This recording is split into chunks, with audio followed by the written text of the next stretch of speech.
Hi, my name is Nick Brummell. There's going to be a cast of many characters associated with this talk, but I want to give particular credit to the latter part of this talk to my postdoc, Lauren Matilski. Here's a picture of him, so you'll recognize his face, and you'll be willing to give him a job sometime in the future, because he's very bright, very good, very dedicated, works hard, so yeah, deserves a job. So I want to give him lots of credit here.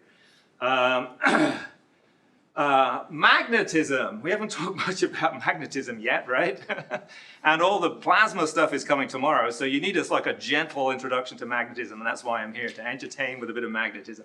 Now, I could have talked very specifically about magnetic layering, and that's probably what I should have done in this meeting.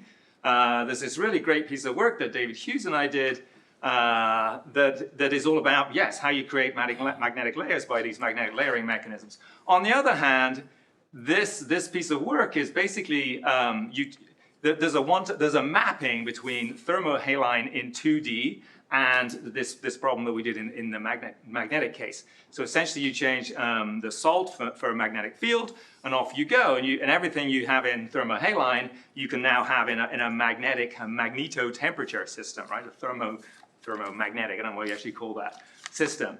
So in some ways I decided not to talk about this because there's nothing new here. You can get layering, it's all by the same mechanisms you all saw in the thermohaline cases before. But if you want to find out about that and you want to see it in terms of magnetic field, it's not quite as simple as you just switch salt for magnetic field and temperature for temperature. It's a little more complicated than that because the magnetic field interacts with the pressure, and the pressure changes the temperature, so it's a little more complicated than that. But you know, there's no new physics here, so I decided not to talk about that, and I instead decided to talk about this object, the sun, which we haven't talked about at all yet. We've talked about geophysical things and oceans and that sort of stuff, but you know, we haven't talked about astrophysically type things. So here I am, being an astrophysical person, even though I'm a mathematician. And the other reason I want to talk about the solar tachocline, which is part of the sun, I'll explain what it is in a second, is that, you know, this has a role in this diffusive antidiffusive story. It's sort of a classic tale where this controversy sort of arose. And in this context, you know, traditionally when you're thinking about the solar tachocline as a hydrodynamic problem, then you get this antidiffusive, diffusive sort of arguments going on. And so the magnetism in some ways is a way of avoiding those arguments. So I'm going to tell you eventually about the magnetic side, but I'm going to sort of give you the history of where the antidiffusive, diffusive bit comes into this problem. And yes, and eventually I'll get to the latest news, which is this new way of doing a magnetic version of this problem. So I'm avoiding the creation of this layer via diffusive or antidiffusive effects and doing it via magnetism. And that's the work of Lauren, and that's the stuff that I want to tell you about at the end. Now, everyone likes outlines. Here's my outline. We're going to do some old stuff, and then we're going to do some new stuff. And really, the old stuff is the background history and this antidiffusive, diffusive sort of question, and sort of the origins of this story and how it sort of connects to this meeting. And then the new stuff I sort of disconnect from the layering of this meeting and go into the MHD theory. So bear with me. This is, if nothing, hopefully it'll be entertaining for you. So what is the tachocline?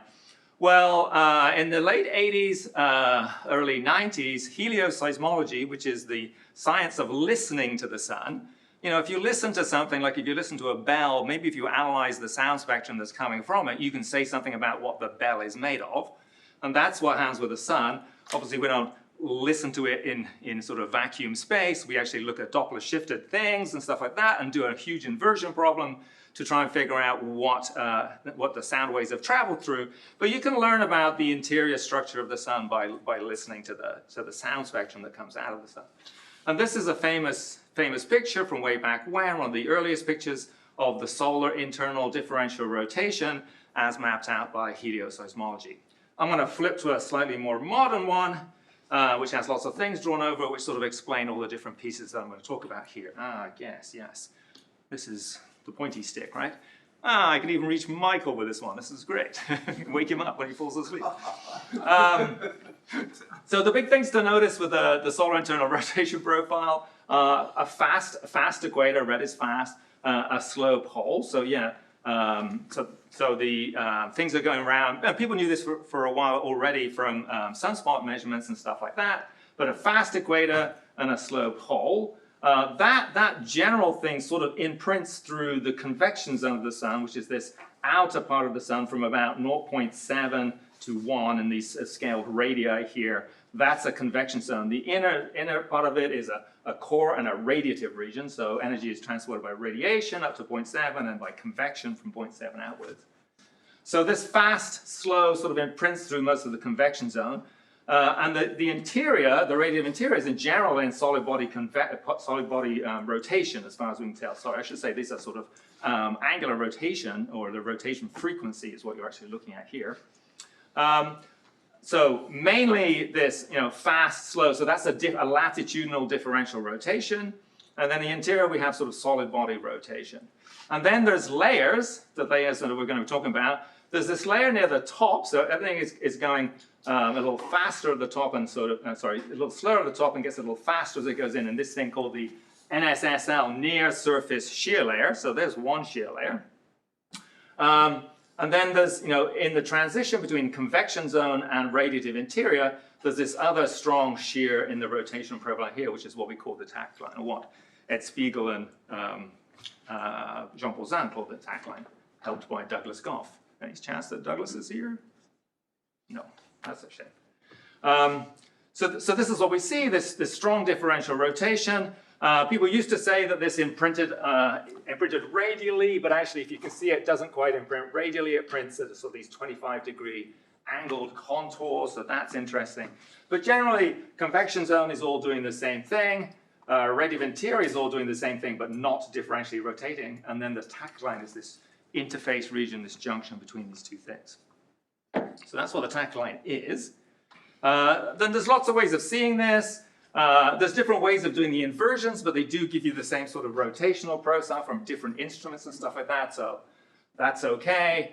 This is just taking slices. If you just take a radial profile of these things at particular radii, 0 degrees at different latitude, a long radii at different latitudes, 0, 15. And here you see the near surface shear layer. Oops, here's you see the near surface shear layer with things getting faster as you go in.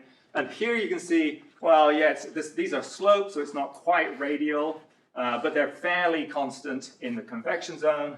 And then here's your tachocline, where you have this very, very fast decrease to solid body rotation. Everyone is sort of rotating. Everything in the radiative interior is sort of rotating at the sort of mid-latitude sort of rates. So that's the tachocline. The big questions about this, it's a very, very definite, sharp, seems like a very definite, sharp, thin layer. And that was surprising. I mean, people did not know that the interior profile looked like this before helioseismology came along. And so that sharp transition is what sort of caught a lot of people's eye. And the question is, what do we mean by sharp? What do we mean by thin? Is it thin compared to what? Why are we surprised by that? Why? What do we actually mean by thin? What expectations we have? And to be able to answer that question, you have to know all the time scales that are going on in the solar interior. So, I mean, here's some numbers, but don't worry about that necessarily. Here's the ordering of time scales that happens. So things that happen to do with buoyancy happen fastest. Rotation times are next. There's a big gap, and then there's thermal diffusion times, magnetic diffusion times. There's this thing called the Eddington-Sweet time, which I'm going to explain in more detail. And then the slowest one is the viscous time, which is unsurprising. But this is the thing that sort of bites us every time. The viscous time is extremely long in these things. So if you're asking, well, okay, I have a differentially rotating convection zone. How far is it going to imprint into the radiative interior? If I just thought about, viscous processes would maybe the first thing you thought about, well, that viscous diffusion time is very long, but it would sort of imprint, in the age of the sun, it would sort of imprint about the thickness of the tachocline. So you think, well, that could be an explanation, except that, well, this is microscopic viscosity. You wouldn't expect that to be the thing that is. It's probably turbulent viscosity is going to sort of make that a much deeper imprint than just molecular viscosity. So you may think that might be a thing, but on the other hand, there's this other bit which is to do with that Eddington-Sweet time. That process should actually not be the dominant process.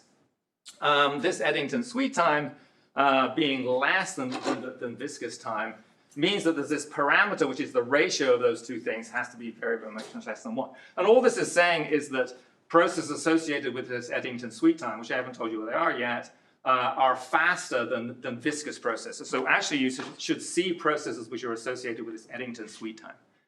And the reason we cast it just in terms of this parameter, this sigma parameter, which is the ratio of those two things, so you want the Eddington sweet time to be the faster one, so this thing should be less than 1, is that that's actually very hard to achieve in numerical simulations and things like that. Because it's hard to get this viscous diffusion time to be small compared to that thing. So this is the problem parameter in some ways. But anyway, what is this Eddington sweet time? What's it for? What's it got anything to do with? Well, this is the thing that allows the possibility of this concept called radiative spreading. So instead of viscous spreading, we could have radiative spreading instead. And what is radiative spreading? Well, you're all kind of used to it because it's very, very similar to, I mean, it has other names like gyroscopic pumping in the atmospheric community, etc. But also it's kind of like Ekman pumping. You're sort of used to sort of stirring your cup of tea and seeing the tea leaves move into the middle. Similar sort of thing, except this is for stratified systems. So if you're stratified, you're rotationally dominated, and you have thermal diffusion, this can happen. First studied by Clark and people like that in the context of solar spin down in a slightly different context. But the sort of simple explanations that were in the early papers were, imagine this, imagine I just have a cylinder that is rotating and I rotated the lid at a different speed. So I'm applying a torque of the lid here. How much does that change, the difference that I apply at the lid, propagate into the fluid? Well, in the order of a rotation time, it can sort of adiabatically propagate a little bit. This distance related to how strong the stratification is and how fast you're rotating it. So this parameter, which is kind of like a fruit number, I guess. So you can adiabatically just, rotation could just forcefully overcome the stratification to this sort of depth. But then the stratification is too strong for it and it can't deal with it. So in order to be able to propagate further, it needs to relax the stratification somehow. So it needs that thermal diffusion to be able to relax the stratification. And it does that, again, by building up secondary circulations. You're used to this with your teacup experiment. So then the secondary circulations are set up by the pressure gradients in this thing. And then thermal diffusion can move this into the interior, and the secondary circulation can carry the differential rotation that you have over the top of this thing deeper down. And that process operates on this Eddington sweet timescale. So this spreading and this radiative spreading, or thermally diffusive spreading in this case, operates on this Eddington sweet timescale. And you can cast this as an equation for the propagation of the differential rotation. And the champions of this in this solar context were Ed Spiegel and Jean-Paul Zahn, who wrote this paper back in 1992, which is a very seminal paper in this subject. And under these assumptions, you can basically write down the equation of that propagation of the differential rotation, which has a viscous component, which is just viscous spreading, which is just regular diffusion by viscosity. And then it has this other term, which is a hyperdiffusive term, which has the timescale of the Eddington sweet timescale. So you can see just from looking for this, if you want this term not to be dominant, if you want this term to dominate, then you have this Eddington sweet time divided by this has to be less than 1. The Eddington sweet time has to dominate. So this sigma parameter is the key thing that says this hyperdiffusive spreading is the dominant thing and not viscous spreading. I mean, the argument that Spiegel and Zahn came up was a very laminar argument. It was a very simple argument for this stuff. I mean, this is the same as the arguments from the earlier works as well. And you could ask yourself, does this actually happen in reality? The answer is yes. So Toby Wood, now in Newcastle, was a postdoc working with me for a while. We sort of essentially tested out this whole idea. You basically just have, including sort of turbulence as well, so including convection and waves in the interior and everything like that. So this is the nonlinear version of radiative spreading. So this is just a simple little box calculation where I have convectively unstable layer and a convectively stable layer. So this is the idea. I'm trying to form a little tachocline between these two things. Eventually, this is the non-magnetic version of that. Okay, so differential rotation is forced in this case, and it sets up a meridional circulation. The question is, does that meridional circulation burrow by this mechanism or not? And the quick answer is yes, it does. And it's all to do with this parameter sigma. So if sigma is greater than 1, even if I have convection doing all kinds of stuff to try and help it, I only get a very weak viscous spread. I should tell you what you're looking at here. This is the differential rotation you're looking at here, and these are the meridional circulation flow lines. So you only get a very weak viscous spread of this thing for the sigma when the sigma parameter is greater than 1. If the sigma parameter is less than 1, this is actually the Spiegel and Zahn case. There's no convection here. We just do it without turning the convection on. I get radiative spread. And even if and then I can turn on strong convection and have it much more complicated, and I still get radiative spread. So radiative spread is a real thing. It happens. I believe in it. Maybe you don't believe in it, but I do. So that was yes. Oh yeah, and actually I want to give a quick shout out to my ex-graduate student, Lydia Curry and Nick Featherstone. They did a much more complicated version of this thing, but it's not published yet, but I just want to give it an advertisement up front because they have some really nice work that shows that it happens in a spherical shell. Okay, so radiative spread. So what?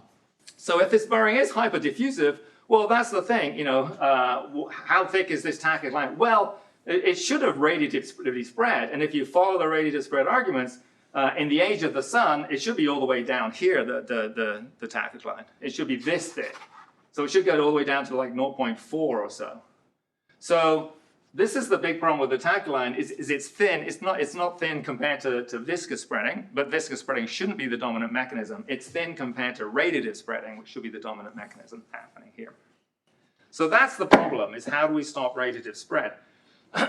So for the tachocline to remain thinner than this, there must exist something else must be stopping the spread. So this becomes known as a new problem. It becomes known as the confinement problem. So now I need to confine the tachocline by adding something else that stops this radiative spread. Can I ask you a quick question? No, not from you, Reg. Come on. Oh yeah, of course. That bottom red arrow. This one. Yeah, are you referring to that as a tachocline? That grade? No, I'm saying actually this differential rotation profile here should be imprinted all the way down to here, if radiative spread is a thing, which I think it is. So is that the tachocline too, down there, near the equator? Here, yeah, this is the tachocline. Sorry, the tachocline is this whole layer just at the bottom of the convection zone, yes. Sorry if I was not clear about that. Yeah, and this is only there's a bottom half too, of course. So confinement, this is what we need to do is now confinement, which obviously will be a big topic tomorrow, right, as well. So confinement is interesting stuff. Two primary theoretical scenarios came up for how to provide the torque that opposes this spread. So number one is hydrodynamic, it's stratified shear turbulence. This was a continuation of the work by Spiegel and Zahn. I'll tell you what these things are or how it does it in a second. I just want to give you the two categories. And this is often known as the fast hydrodynamic because it's turbulent, so it's fast hydrodynamic. It's the fastest thing around, so it's called the fast hydrodynamic mechanism. And essentially here we're using Reynolds stresses of the turbulence to sort of provide the torque which opposes the radiative spread. Or you could use magnetic field and then use Maxwell stresses to provide the torque. And this one is called, there's multiple phases of this one, which I'll describe. This is often referred to, this is the fast HD, so this is often referred to the slow HD, but as I'll show you, it doesn't actually have to be slow. So this is a bit confusing. We'll get back to that in a second. So the fast hydrodynamic mechanism, let me tell you a little bit about it. This is where the diffusive, anti-diffusive argument came in this problem. So this is the bit you should all be interested in. Spiegel and Zahn, sort of after describing the radiative spreading, went on to argue that due to the strong stratification of the radiative zone, any turbulence down there should be anisotropic, should be basically two-dimensional because of the strong stratification in the vertical. So therefore, the turbulent transport would be anisotropic, and you'd get a lot more transport in latitude, which would homogenize the angular momentum than you would in radius. So that's just this very simple idea that strongly stratified turbulence is anisotropic and has anisotropic transport properties. So this is a friction. This says that or diffusion. This says that strongly stratified, or their opinion was that strongly stratified turbulence should act as a horizontal friction or as a diffusion, generally as a diffusion. And this is where other people, locals, Douglas Goff, Mike McIntyre, popped up and started the controversy saying, well, if you look at atmospheric models, this is not what you find anti-diffusion, right? So they said, 2D rotating turbulence, so this acts to mix potential vorticity, stuff that you all know and love, and drives the system away from solid body rotation. And so, forms jets, that's what, layers, or whatever you want to call them. And so stratified turbulence acts as an anti-friction or anti-diffusion. So this is where the big controversy arrives. And so there's this big question in this hydrodynamic scenario of, does stratified turbulence act as a diffusion or an anti-diffusion? And guess what? All the experts are in the room here. This is why you're all here, is to figure this question out, right? So, and that's why I'm here, is to catch up on what the latest of stuff is on this part of the problem. And I'm going to talk about a little bit about what's been done in the solar tachocline context already. But I apologize if some of you have done something I haven't heard about yet, so then it doesn't show up here. So, questions. Is the tachocline unstable? This is the first thing. If you want to have turbulence in the tachocline, which is anisotropic, you need turbulence. So is it unstable? If it is unstable, is the resulting turbulence anisotropic? And if it's stratified turbulence, does it act in diffusive or antidiffusive? These are the questions of the thing, right? Oops, what happened? I went too far. Yes. Okay, so the first one, there's been a whole bunch of work on whether the tachocline is unstable or not. So let's just quickly ask that question. It seems very likely that the tachocline is unstable and is turbulent. There's been a whole bunch of shallow, two-dimensional approximations and shallow water approximations in the MHD context, championed by Peter Gilman and Mausumi Dikpati. And there's a whole zoology of interesting MHD instabilities, depending on the configuration of the shear and configuration of the field. So this is some and they're all very Rossby-like modes, in sort of MHD Rossby-like modes. So this is some very interesting work. I want to advertise this new work, and a lot of the people are here. Okay, Laura is sitting right over there. I think Pascal Garo, who's been driving a lot of this stuff, is coming to the program later. Kasturi, I saw yesterday. Oh, there you are. Hi, Kasturi. Did some of this. Greg is here. So, and Colm. Do we have Colm? No, he's not here. Okay.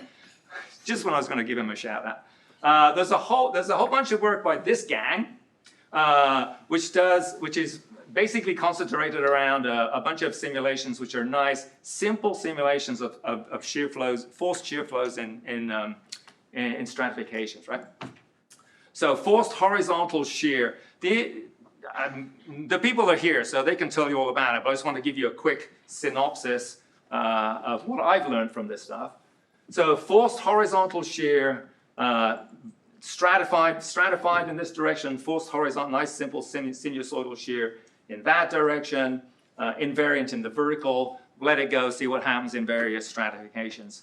The most interesting thing is eventually the shear sort of meanders in the vertical, and that causes vertical shear. And these vertical scales can become specifically small, but they actually feel the thermal diffusivity. So they are thermally diffused, even for small Prandtl numbers.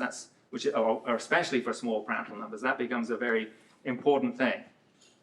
So you do get vertical mixing, and on even if the system scale Peclet number is bigger than 1, the turbulent Peclet number can be less than 1, so it does feel the thermal diffusivity.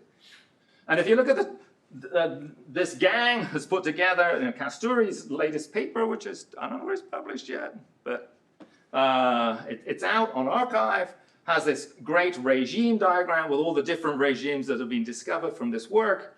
And the tachocline sits up here in this strongly stratified turbulence regime. And at this regime, the turbulence is very clearly three-dimensional, and it's isotropic at small scales. So, I mean, there's no rotation of this yet, no magnetic fields or anything like that, so the question of whether it acts as a diffusion or anti-diffusion, or how it acts like that is not completely answered yet. But there's some really great work that shows that it's turbulent, and the turbulence is maybe not as anisotropic as you might expect initially up front, that's for sure. I know Greg Genie is here, has been working on calculating coefficients and stuff like that. So there's all kinds of great work by this gang going on. Talk to them if you want to learn more. There's all kinds of other work by people in this room as well. If you start sort of addressing specifically the diffusion anti-diffusion question, not just the turbulence question, by adding rotation. Mark Misch, way back when, tried to did a like a convection zone down sort of simulation of the spherical shell and forced differential rotation on the top, and then stirred various types of turbulence below to try and figure out, you know, in a radiative zone to try and figure out whether it's a friction or anti-friction, and generally found a mixture of things. It looked like there was latitudinal friction, but radial anti-friction. So there's some issues with those ones. There's some complications, but interestingly confusing. Pat, working with various people with Pei-Chung Su, essentially redid the Spiegel and Zahn stuff by sort of allowing the shear to modify the momentum, or have a modulational effect on the fluctuations. And again, came up with, you know, a more complicated scenario. We ended up with an equation involving scale-dependent negative turbulent viscosity and positive hyperviscosity. So again, a mixture of both things. But yeah, you can ask Pat if you want to know more about this one. And there was, so conclusions here were, is it friction or anti-friction? Don't know, a bit of both. Same thing if you add magnetic fields, and there's a great paper by Steve Tobias, Pat, and David Hughes. So all the characters are here, so if you want the details, you can ask them. But again, if you do beta plane turbulence, so you know, you take a column with tilted ends and you squash it down into the mid-plane, rotate it fast. In that problem, it's well known that you get the vortex cascade to low wave number to the Rhine scale, and you get jets. So this is an example of anti-friction. And what they do in this paper is add some even very, very small weak magnetic fields aligned with the jets, and it destroys the anti-friction in that case. So this is, you know, like I said, the characters are here, so I don't want to say too much about these papers. You can ask the people that really know them inside out. But again, the conclusions are, oh, I don't know, where are we with this friction, anti-friction game? But that's what this meeting's all about, so that's great. This is where I diverge. So having raised this controversy, Douglas Goff and Mike McIntyre in 1998 said the best thing to do is to ignore this controversy and to invoke some other mechanism to sort of provide the torques that solve this problem. So instead of invoking stratified turbulence, they said, why not use a magnetic field to provide the stress or the torque that actually opposes the radiative stress spread. Sorry. Okay, so that's what I'm going to talk about for the rest of the time. There's some old models and there's some new models. Magnetic fields have a very, very distinct advantage in this game, in the sense that if there were no magnetic fields, then differential rotation should propagate along cylinders. This is the Taylor-Proudman theorem, right? But if you have magnetic field, then magnetic field operates as a stiffener, operates as rods in differential rotation, and then things tend to propagate along magnetic field lines. This some often referred to as Ferraro's law. So the problem now, so this is a nice way of homogenizing things. So if I lace something with magnetic fields, then I can stiffen it. It's like putting little rods through it and stiffening it. Then I can clearly homogenize things or transport things in directions associated with the magnetic field. So that seems like a good idea if I wanted to homogenize the situation in the interior. But what about the differential rotation? If I start lacing things from the differential rotating convection zone into the radiative zone, then I'm going to, spin from one region into the next one. So I have to be a little bit careful. And this is when Charbon and McGregor suggested, well, if we can just lace the radiative zone with magnetic field, maybe of fossil origin, it doesn't have to be particularly strong to have this sort of rigidifying effect. So if I can lace the radiative zone with this stuff, then I can homogenize the interior, at least, without sort of affecting the differential rotation of the convection zone, which we want to leave alone. And Goff and McIntyre, in their paper actually took this one step further and made this sort of serendipitous model of all this sort of stuff put together, where they said, well, essentially, I have a radiative spreading mechanism which should be trying to spread things downwards. if I use this idea of putting a fossil field in the interior, then that'll homogenize the interior. This thing will naturally try to diffuse and spread outwards, and those two processes can counteract each other, and I can get a balanced model that way. And that balance will give me a will give me a tachocline, or give me a tachocline width, and it'll depend on, well, what the properties of the radiative spreading and the strength of the field, etc. But they had this serendipitous model where everything balanced, and because this depends on the radiative spreading, this was called the slow magnetic tachocline, as opposed to the fast turbulent hydrodynamic tachocline. There are other ways of trying to do this confinement. There's more turbulent ways, which I can mention, but I think I'll skip that. But I mean, essentially, this doesn't necessarily have to be a slow confinement. You can confine, instead of using the radiative spreading, you could use turbulent pumping as a way of trying to confine that inner fossil magnetic field. That's another one. And maybe we actually need both, because the slow mechanism may work closer to the poles, and the turbulent mechanism, overshooting convection, may work better at mid-latitude. So maybe there's a bit of both there. I don't know. This is not what the ultimate conclusion of my talk is, or the ultimate point of my talk is. So I want to say that this mechanism shows a lot of promise. And actually, again, Toby Wood and I did some extensions of that sort of box model to see if the balances that Goff and McIntyre talk about actually do come into play. And we can show that it is a possibility that you can confine an inner magnetic field, and you can stop the radiative spread by imposing some magnetic field. So I can show you that stuff as well if you want to. But in the sake of time, I'm going to move on to the other stuff. So this shows promise, but there's no full working model. And at this point, I want to just note that we have sort of all various theoretical options at this point. We have the fast hydrodynamic tachocline, which involves shear turbulence. We have the slow fossil MHD tachocline, which involves radiative spread balanced by an interior fossil field.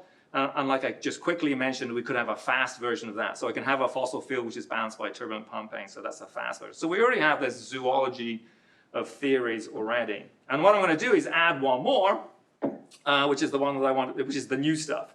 So here begins the new part of the talk, or the latest stuff. So the magnetic version I told you about already, the source of the magnetic stresses was this interior fossil field in the radiative zone, sort of a relic field. It doesn't have to be very strong to be able to sort of rigidify things. So that was one way of providing the torques that balance the radiative spread. Another source of magnetic stresses, though, is the dynamo field. The convection zone should be running a convective dynamo that provides an oscillating field. So there was this idea in 2001, Forrest-Diker and Petrove suggested this simple idea that the axisymmetric dynamo field in the convection zone is an oscillating field, right? Maybe this isn't clear to people who don't study solar things, and I should have said this earlier. The sun has a dynamo, and the dynamo, and you probably know this bit, it has sunspots. Sunspots appear on a very regular cycle, or a surprisingly regular cycle considering that this object is so turbulent. Every 11 years, you have a peak of sunspot activity or magnetic activity which dies away. It's a 22-year cycle because there's a polarity reversal, but it's a very, very regular thing. There's a dynamo cycle of generation of magnetic field which waxes and wanes, right? The things that we're looking at to ascertain that is generally an axisymmetric field, so like dipole components, etc. And so that field is an oscillating field. So generated in the turbulent convection zone, we expect this oscillating field.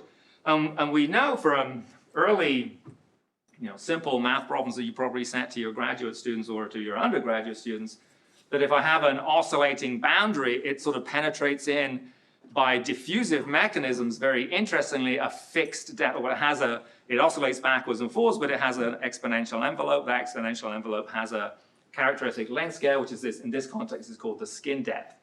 And the skin depth depends on, it's a diffusive process, so it depends on the diffusivity, and it depends on the frequency and how fast you waggle it backwards and forwards, right? The faster you waggle it, the less it penetrates.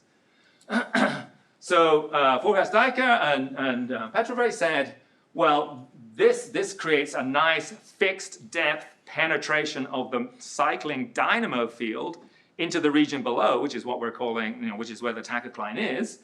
So maybe that provides the magnetic stresses, which does the confining of the radiative spread. That's what I just said. Notice that this is a diffusive process, and I don't know what you call this one, fast-ish, or quick magnetic tachocline, because it's not fast in the turbulent sense, because it's a diffusive process, and it operates on this dynamo timescale, which can be 22 years, which is not slow compared to like the Eddington Sweet timescale. Doesn't matter about that bit.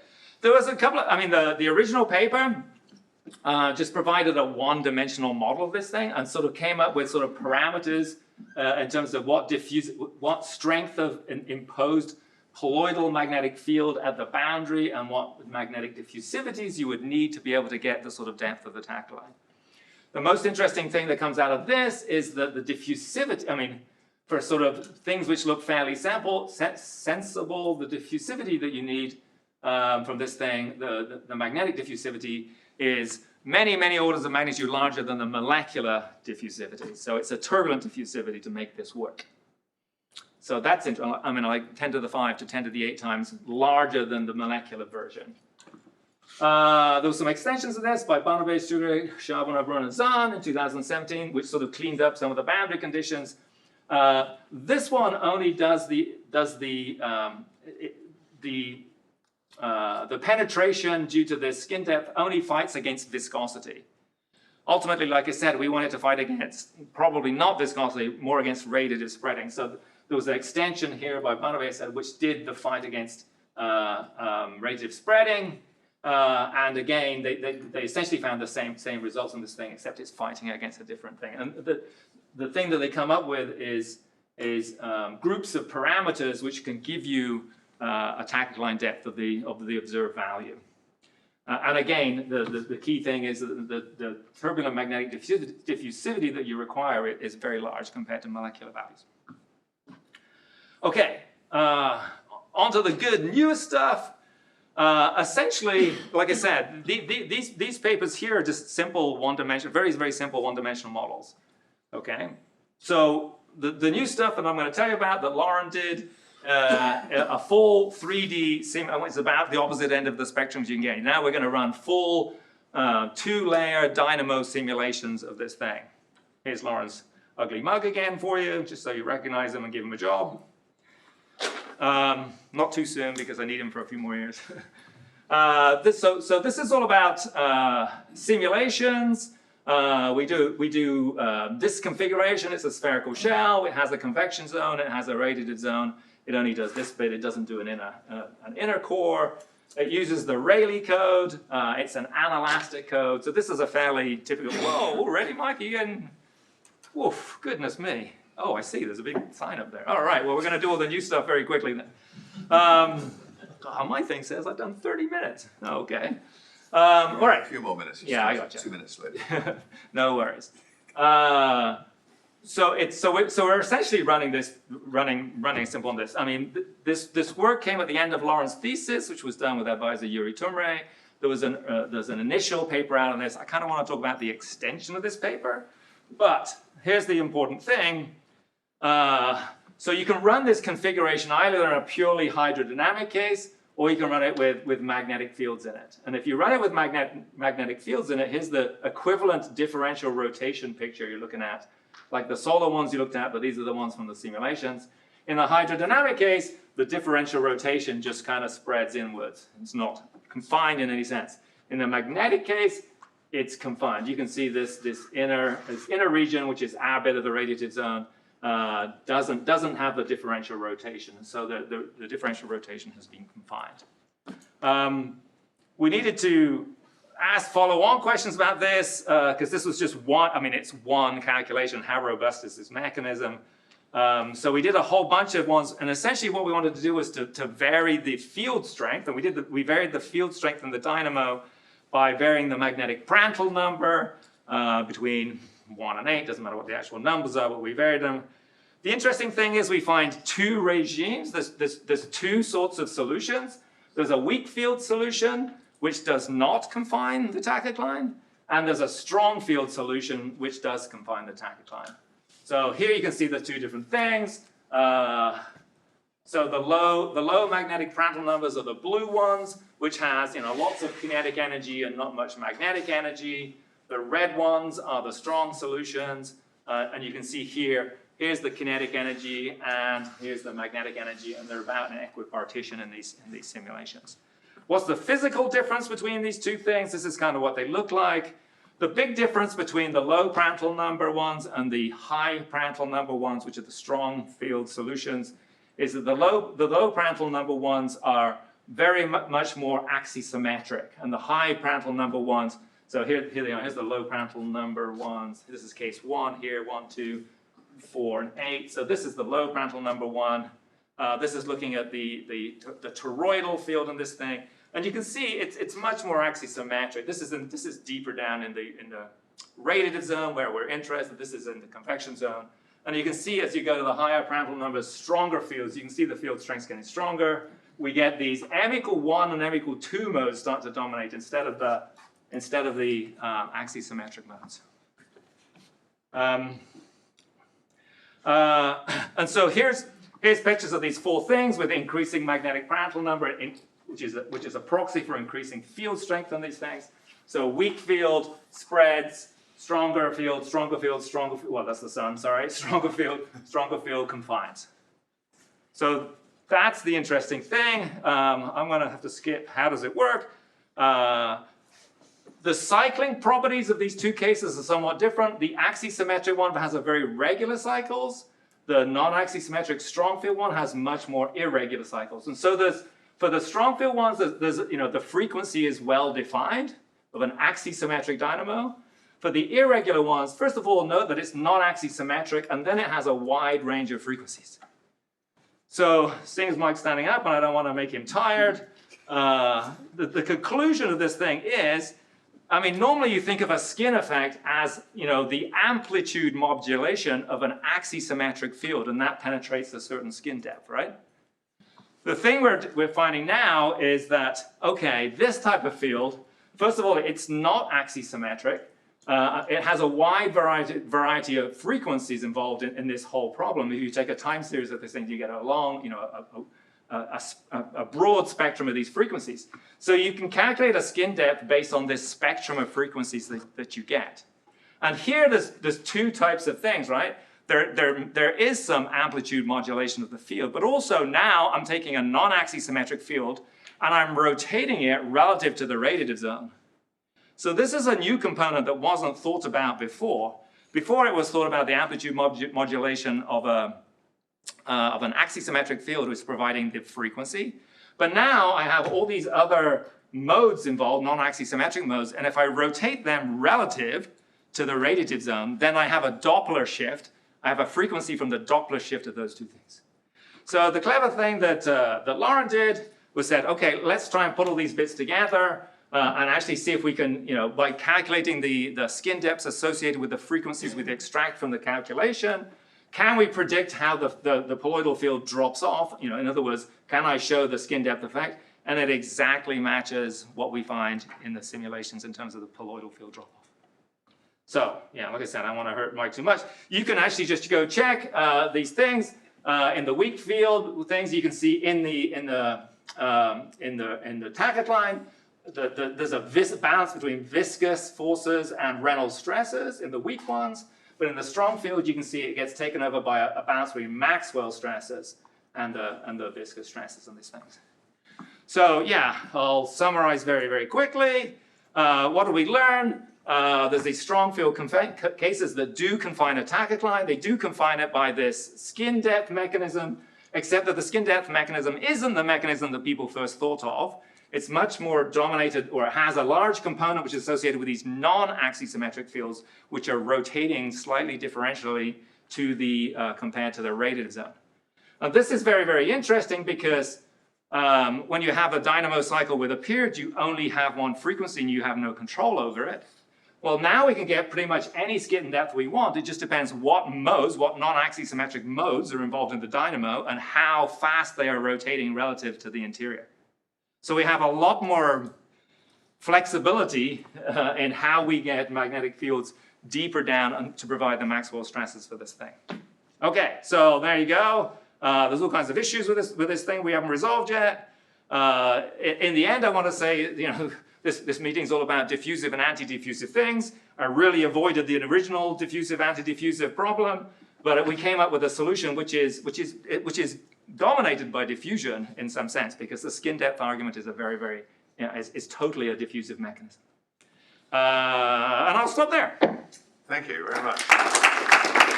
Oh, look, 0 minutes left. Sorry? 0 minutes left. Yeah, there's been 0 for some time. Oh, yeah, well, you should put negative numbers up there, then you'd know where you are. Yeah. Well, -2. My thing says 45 minutes and 42 seconds. So, any questions? Time for one question. Make it a good one. Yes. So the tachocline in your last model should have a trace of this non-axisymmetric magnetic. So in observation, they can see that or not? Oh, I wish. That is the biggest problem with the tachocline, is that the observations are very imprecise down there. The inversion kernels, to be able to invert, it's a horrendous inversion problem to try and extract the data from this thing.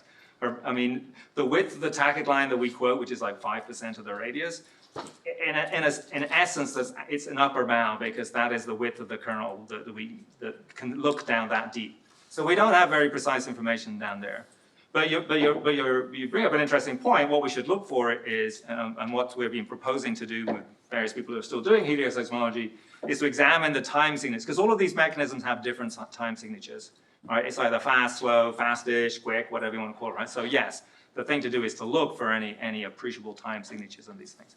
But like I said, now it gets a little bit confusing, because you can get lots of different frequencies. It's not, I mean, the dynamo frequency is very recognizable.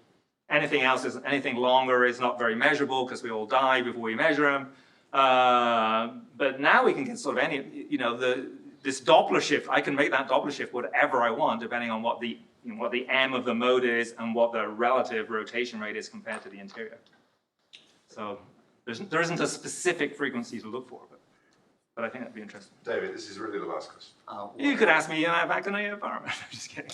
Your axisymmetric dynamo is, of course, crucially non-axisymmetric. Well, yes, yeah, for sure. Those of us from Leeds have to stick up for counting. Oh, yeah. Well, we all do, So really. it's... No, I'm saying that the portion of the dynamo field that people use to make the skin depth argument is the axisymmetric part. But yes, of course, yeah, everybody here knows that dynamos are not axisymmetric. Possibly. All right, They do now. we'll raise that point for the people that don't. You had a title, your title of your paper was the non-axis, something to do with the non-axisymmetric dynamo. You didn't... Dynamo has to be non-axisymmetric, as you said. I'll clear that one up then. I think it's time for lunch, so thank you very much. Yeah.